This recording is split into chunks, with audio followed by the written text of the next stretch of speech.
Vous écoutez Samedi de lire avec l'auteur invité d'Amélie Boivin-Enfield. On est maintenant rendu au moment de leçon. C'est à mon tour de présenter mon auteur invité de cette semaine, Gabriel Anctil, les ouvrages que j'ai lus cette semaine. Et on commence avec un ouvrage pour adolescents. Alors, je vais vous laisser le présenter. Alors, c'est Le Prédateur de Jane O'Neill.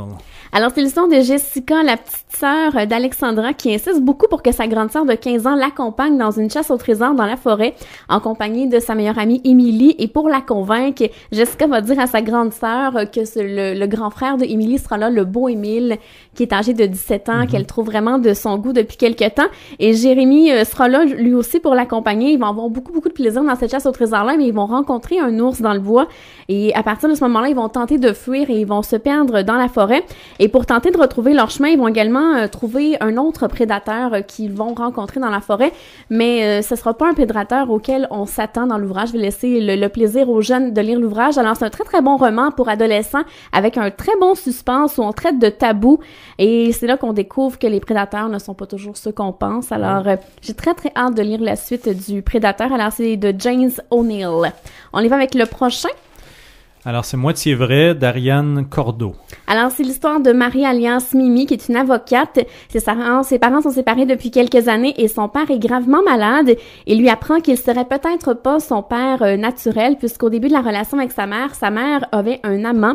Alors, Mimi part en France à la recherche de ses origines. Elle va rencontrer sur son passage sa grand-tante Lisette, alors où sa mère habitait pendant toute sa jeunesse avant qu'elle rencontre son papa. Et elle va rencontrer également un homme dans le train qui va venir remarquer son périple là-bas en France.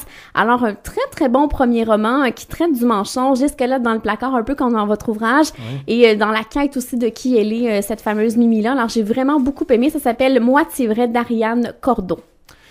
Alors, ça, c'est le troisième livre, c'est ça, Oui. Sur le beat du Canadien de Jonathan Bernier. Alors, moi, en tant que grand fan de hockey, ça m'intéresse particulièrement. Alors, c'est 30 épisodes marquants racontés par 30 journalistes qui font la couverture du Canadien depuis plusieurs années. Alors, on retrouve une panoplie de grands journalistes qui ont été rencontrés par Jonathan Bernier.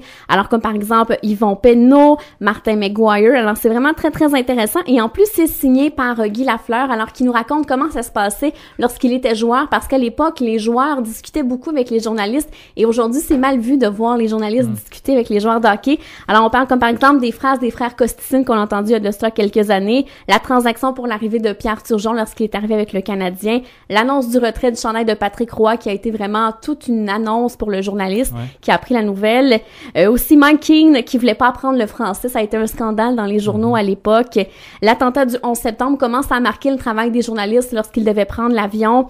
La saison de Halak en 2009-2010 où il est vraiment devenu... en feu.